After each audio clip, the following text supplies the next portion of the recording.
नमस्कार दोस्तों, स्वागत है आपका हमारे YouTube चैनल दृष्टि स्टोरी में, जहां हम आपको लेकर चलते हैं आध्यात्मिकता की उस यात्रा पर जो आपके जीवन को बदलने और आपको नई दिशा देने का वादा करती है। यहां हम आपको सुनाएंगे महान संतों, अर्षियों और आध्यात्मिक गुरुओं की कहानियां जो न केवल प्रेरणादायक हैं बल्कि हमारे मन, जीवन और आत्मा को जागृत करने का मार्ग भी दिखाती हैं। तो आज की कहानी है उस महापुरुष की जिन्होंने शांति और करुणा का मार्ग पूरी दुनिया को दिखाया, गौतम बुद्ध। क्या आपने कभी सोचा है कि एक राजकुमार जिसने हर सुख सुविधा देखी थी, वह सब कुछ छोड़कर एक साधारण भिक्षु क्यों बन गया? अगर आप ये प्रश्न का उत्तर जानना चाहते हैं तो वीडियो को लास्ट तक जरूर देखिएगा।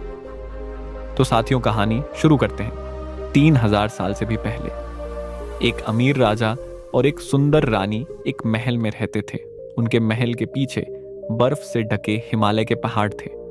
वहां की पिघलने वाली बर्फ नीचे के मैदानी इलाकों में ताजा पानी भेजती थी। मीठे आम के पेड़ों के जंगल रंग बिरंगे पक्षियों के गीतों से भरे थे। वहां के खेत धान से लदे थे, इसलिए राजा के सभी लोगों के पास पर्याप्त भोजन था। राजा और रानी के पास दुनिया में एक बच्चे को छोड़कर बाकी सब कुछ था। अपने सभी आशीर्वादों के साथ भी वे सब खुश नहीं थे, क्योंकि उनकी एक बच्चे की बड़ी प्रबल इच्छा थी। एक विचित्र स्वप्न आया। बर्फ की तरह एक सफेद शेर जिसकी सोने जैसी आंखें और चांदी के चमकने वाले दांत थे, एक ऊंचे पहाड़ से नीचे आया। उसकी मुंह में एक कमल का फूल था और वो जोर से चिंघाड़ता हुआ रानी की ओर दौड़ा। रानी डर गई, लेकिन सुंदर शेर अचानक से रुका और उसने रानी को कोई नुकसान नहीं पहुंचाया। जब वो सुबह उठी तो रानी ने सपने का अर्थ समझने के लिए राज्य के सबसे बूढ़े और समझदार साधु को पहाड़ में उसकी गुफा से बुलवाया। रानी को यकीन था कि उसका सपना बहुत महत्वपूर्ण था। साधु ने सपने का मतलब समझाते हुए कहा कि रानी को जल्द ही एक बेटा होगा जो एक महान लीडर बनेगा। यह सुनकर राजा और रानी बहुत खुश हुए। जब बच्चे के जन्म का समय निकट आया तो प्रथा के अनुसार रानी महल छोड़कर अपनी माता पिता के घर चली गई, लेकिन अभी वो ज्यादा दूर नहीं गई थी। जब रानी और उनकी दासियां फूलों के पेड़ों से भरे जंगल से गुजर रही थीं, तभी छोटे राजकुमार का जन्म हुआ। उसके बाल रात की तरह काले और चमकदार थे और उसकी त्वचा सुबह के सूरज की तरह गहरे सोने जैसी चमक रही थी। जैसे ही वो पैदा हुआ, शेरों का एक झुंड आया और उन्होंने बच्चे को गर्म फिर ठंडे पानी से नहलाया। वृक्षों से सुगंधित पुष्प गिराकर उसे ढक दिया। छोटे बच्चे का रोना उतना ही मधुर था जितना कि उसके चारों ओर गाते हुए पक्षी का कलरव था। उसका नाम सिद्धार्थ गौतम था।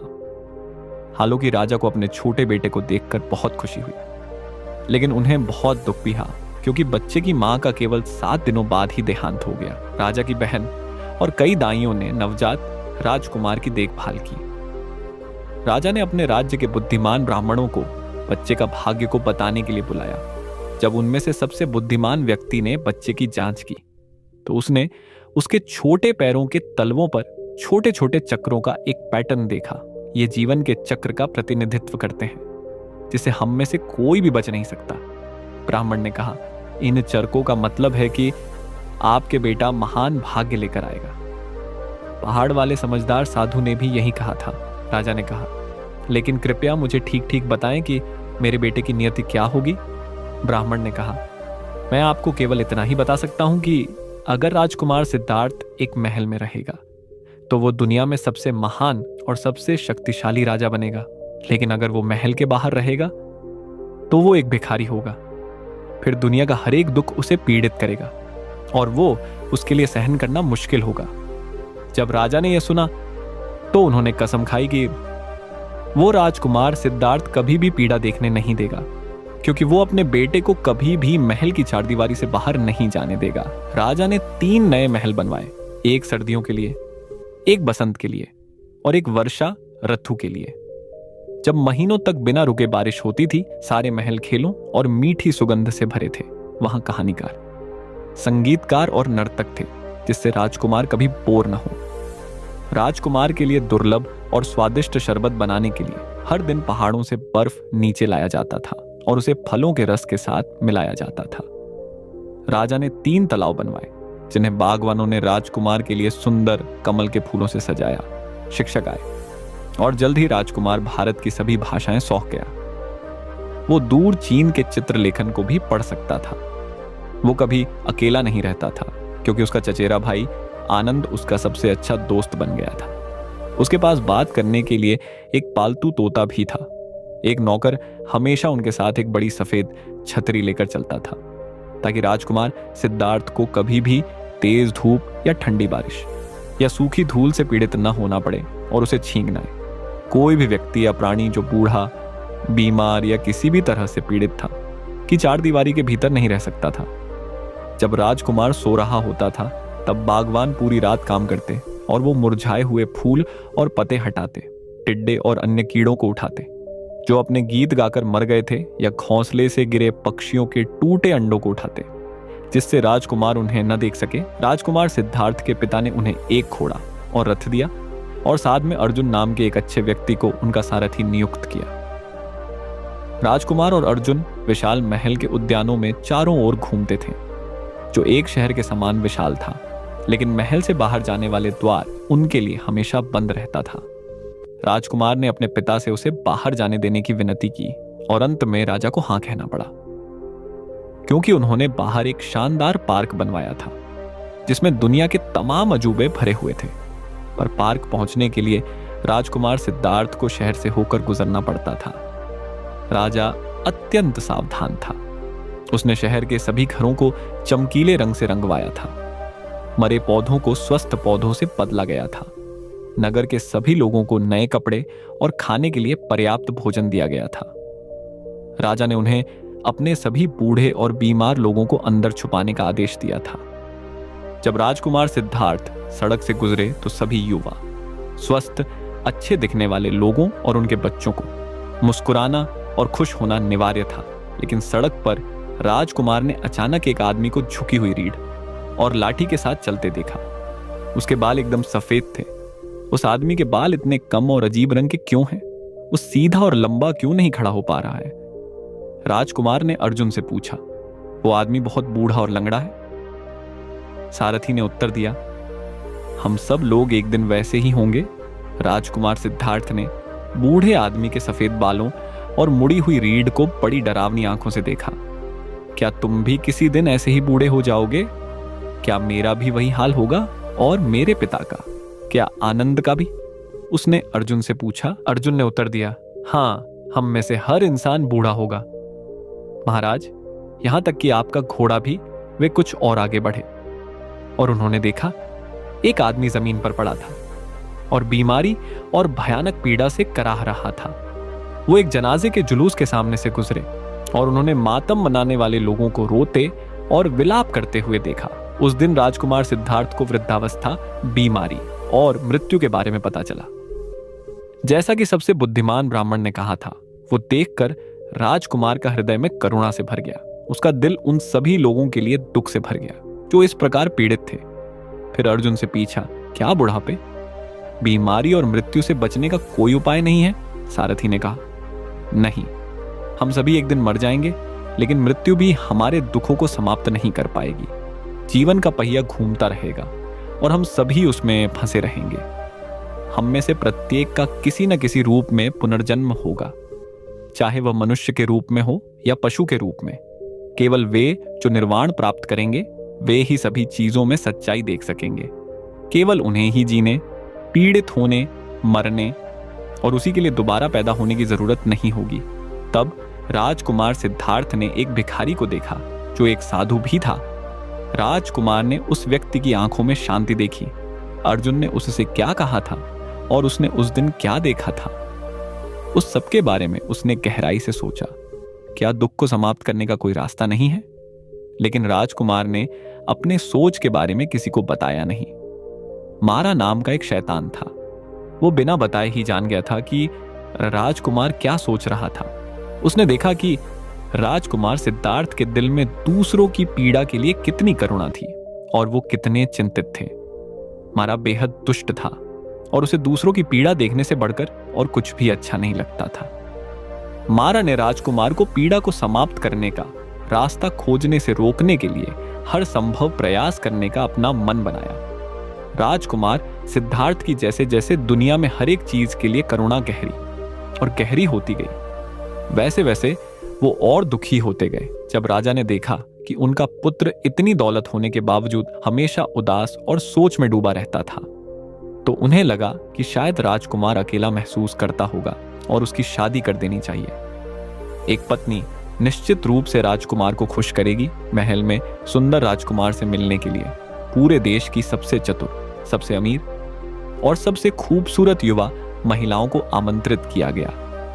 प्रत्येक को राजकुमार सिद्धार्थ ने एक कीमती गहना दिया, लेकिन उसने उनमें से किसी को भी शादी के लिए नहीं चुना।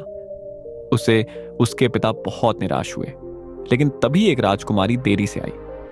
राजकुमार के पास उस राजकुमारी को देने के लिए कोई गहना नहीं बचा था, लेकिन राजकुमार सिद्धार्थ को तुरंत यह पता चल गया कि वो उसी युवती से शादी करना चाहता था। राजकुमार ने अपने पहने हुए चमचमाते गहने उतारकर उस राजकुमारी को दे दिए, जिसका नाम यशोधरा था। सुंदर और बुद्धिमान यशोधरा से शादी करने के बाद राजकुमार सिद्धार्थ इतने खुश हुए कि वे एक पल के लिए यह भी भूल गए कि उन्होंने पीड़ा देखी थी और दर्दनाक करुणा महसूस की थी। इसके बजाय उन्होंने अपने पिछले कुछ सुखी जीवनों को याद किया। जब यशोधरा पिछले जन्मों में भी उनकी पत्नी थी, उन्होंने विशेष रूप से खुशहाल उस जीवन को याद किया जब वो हरे भरे जंगल में घूमते हुए एक बाघ थे और यशोधरा उनकी साथी थी। उसे फिर से पाकर राजकुमार बहुत खुश थे। एक शाम राजा ने हमेशा की तरह एक दावत दी। कलाइयों और पैरों में झनझनाती सुनहरी घंटियों वाली सैकड़ों नृत्यांगनाएं देर रात संगीत पर अपनी सुंदर भुजाओं को घुमाती और गोल गोल घूमती रही। लेकिन जब नृत्य बंद हो गया और सभी लोग बिस्तर पर सोने चले गए, तब राजकुमार सिद्धार्थ बेचैन है। उन्हें नींद नहीं आई और वो महल के हॉल में घूमते रहे। जब वो बड़े हॉल में पहुंचे तो उन्होंने देखा कि सैकड़ों नाचने वाली लड़कियां फर्श पर पसीने से तर और थकी हुई थीं। उनमें से कुछ दर्द से कराह रही थीं और अपने पैरों और पीठ को दबा रही थीं, जो इतने अधिक नाचने से दुख रही थीं। राजकुमार ने उनके लहूलुहान और छालेदार पैर देखे। फिर से राजकुमार सिद्धार्थ ने पीड़ा देखी और उन्हें अपार दया और करुणा महसूस हुई। अब उन्होंने फैसला किया कि उन्हें अपने पिता के महल को छोड़ना होगा और दुखों को खत्म करने का रास्ता खोजने के लिए असली दुनिया में जाना होगा। यह एक दर्दनाक फैसला था, क्योंकि यशोधरा ने हाल ही में एक बच्चे को जन्म दिया था।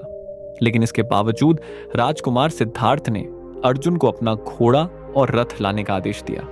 वो अब महल में और अधिक रहना सहन नहीं कर सकते थे और उन्होंने अपने पिता के सोते हुए छोड़ने का निश्चय किया। महाराज, निश्चित रूप से आप जानते हैं कि राजा ऐसा नहीं होने देंगे, अर्जुन ने कहा। इसीलिए मुझे तब जाना होगा जब पिताजी सो रहे हों, राजकुमार ने कहा। लेकिन मेरे भगवान, आप क्यों जा रहे हैं? जो भी चीज आप चाहते हैं वो यहां उपलब्ध है, राजकुमार ने कहा। दुख को समाप्त करने का रास्ता खोजने के लिए मुझे दुनिया में जाना ही होगा। अब जल्दी से मेरा घोड़ा लाओ। और अर्जुन ने वैसा ही किया जैसा राजकुमार ने उसे आज्ञा दी। राजकुमार सिद्धार्थ अपनी पत्नी और बच्चे को अलविदा कहना सहन नहीं कर सकते थे। राजकुमार उन्हें बहुत प्यार करते थे। वो जानते थे कि अगर यशोधरा ने उनसे वहीं रहने को कहा, जैसा बहुत संभव था, तो फिर वो उन्हें कभी नहीं छोड़ सकते थे। जब उन्होंने अपनी खूबसूरत सोई हुई पत्नी और बेटे को देखा तो राजकुमार को एक अन्य तरह की पीड़ा का अनुभव हुआ। वो जिन्हें प्यार करते थे, उनके साथ न रहने का विचोह। तब राजकुमार को एहसास हुआ कि प्यार भी बुढ़ापे, बीमारी और मौत की तरह दुख का कारण बन सकता था। मूर्ख, तुम एक महान और धनी राजा हो सकते हो, सारी दुनिया के शासक।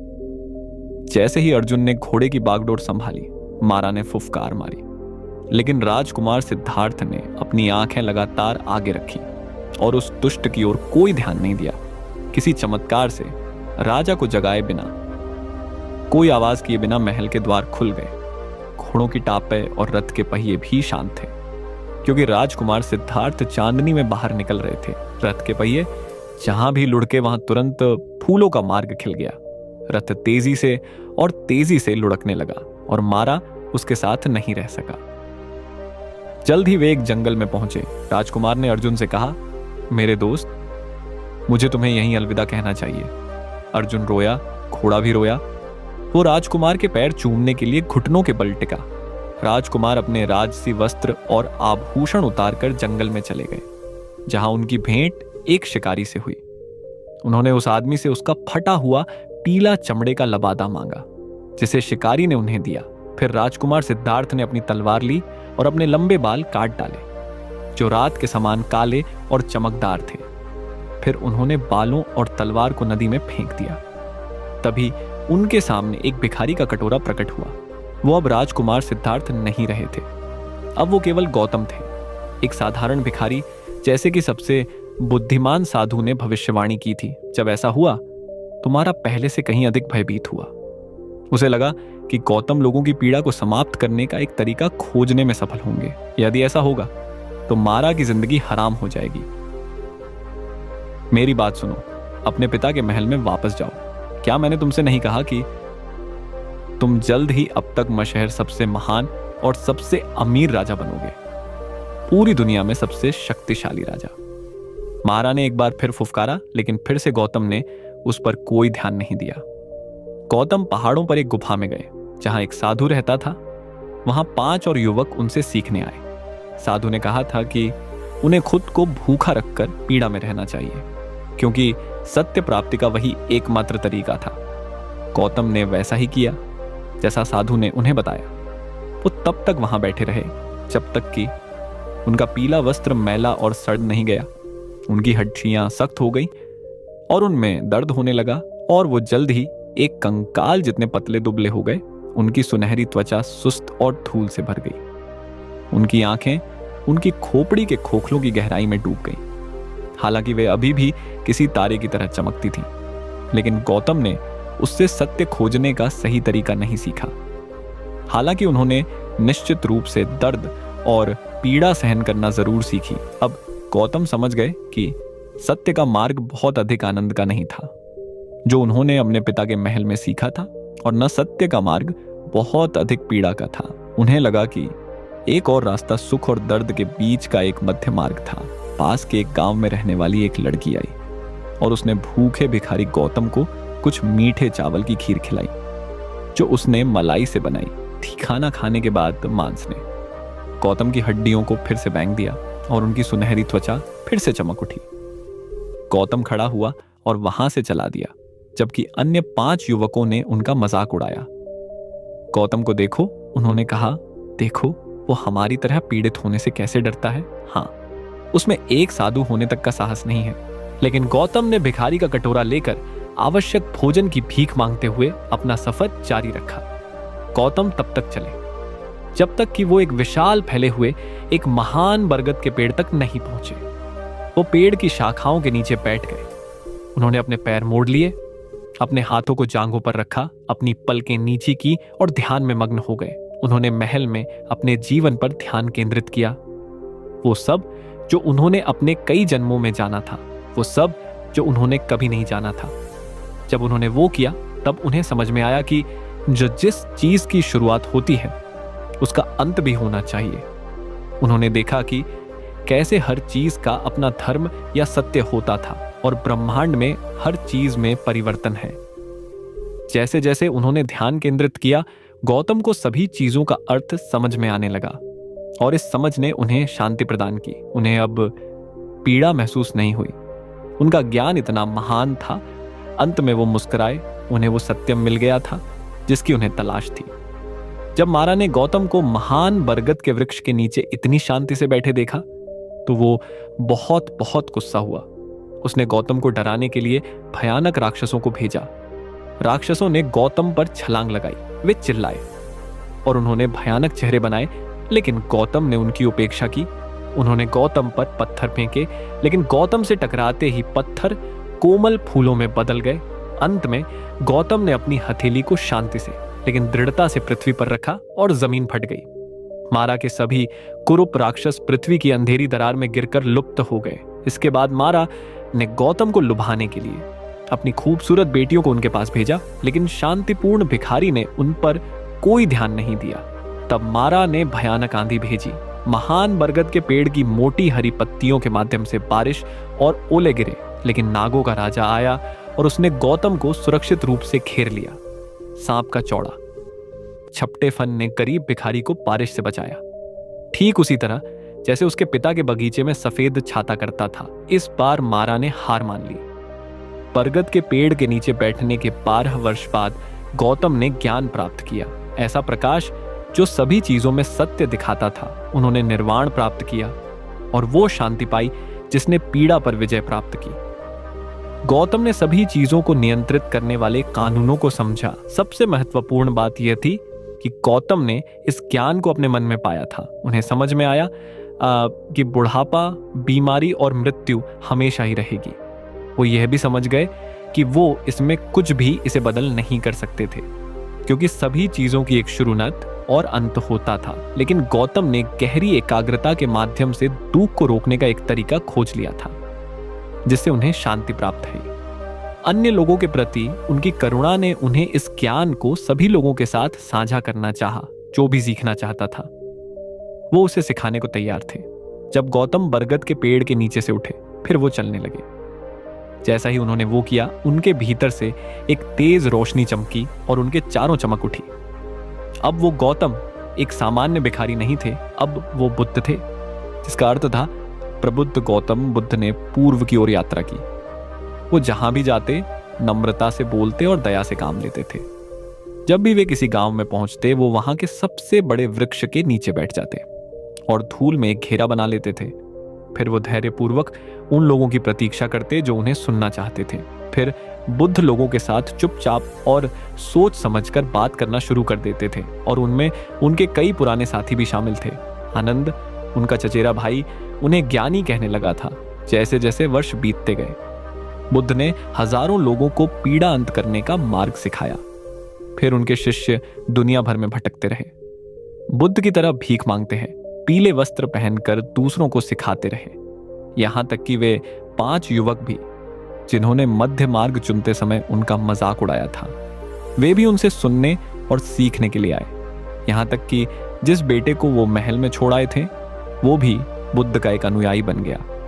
जब वे 80 वर्ष के हुए को बुद्ध को पता चल गया कि उनकी मृत्यु का समय आ गया था, उस रात उन्होंने वो खाना खाया जो एक गरीब आदमी उनके लिए अपने भिखारी के कटोरे में छोड़ गया था। या तो वो खाना सड़ा हुआ था, या फिर उसमें जंगल का कोई जहरीला मशरूम था। कारण जो भी हो, खाना खाकर बुद्ध बहुत बीमार हो गए। आनंद ने बड़ी कोमलता से उनकी देखभाल की, लेकिन उससे कोई फायदा नहीं हुआ। उनके सभी प्रयासों के बावजूद उनके प्रिय चचेरे भाई और शिक्षक कमजोर और बुजुर्ग बुद्ध मृत्यु की कगार पर थे। मरो मत। आनंद ने उनसे विनती की, यदि आप हमें छोड़ देंगे तो फिर हमें कौन शिक्षा देगा? हमें कौन निर्वाण का मार्ग दिखाएगा? और वो ज्ञान जिससे हम सभी कष्टों पर विजय प्राप्त कर सके। बुद्ध मुस्कुराए। जब मैं मर जाऊं तो दुखी मत होना मेरे दोस्त। याद रखना, सभी चीजें जो कभी शुरू हुई थीं, उनका अंत भी जरूर होगा। और क्या मैंने आपको यह नहीं सिखाया कि निर्वाण का एकमात्र तरीका आपके खुद के भीतर है और आपको उसे खुद अपने लिए खोजना होगा? आनंद ने सिर हिलाया। बुद्ध ने कहा, अपने भीतर चमकने वाले प्रकाश को जलाए रखो, क्योंकि वही तुम्हें सत्य की ओर ले जाएगा। फिर उन्होंने मुस्कुराते हुए आखिरी बार अपनी आंखें बंद कर लीं और निर्वाण प्राप्त किया। उनका धर्म पूर्ण हो गया, उनका काम पूरा हो गया। अब गौतम बुद्ध को अपने जीवन के अंतहीन चक्र को चालू नहीं रखना पड़ेगा, जिसके बारे में चन्ना सारथी ने उन्हें बहुत पहले बताया था। तो साथियों, ऐसे ही कहानी सुनाने के लिए मेरे चैनल दृष्टि स्टोरी को सब्सक्राइब करना बिल्कुल ना भूलें। तो फिर मिलते हैं अगले वीडियो में। जब तक के लिए जय हिंद, जय भारत।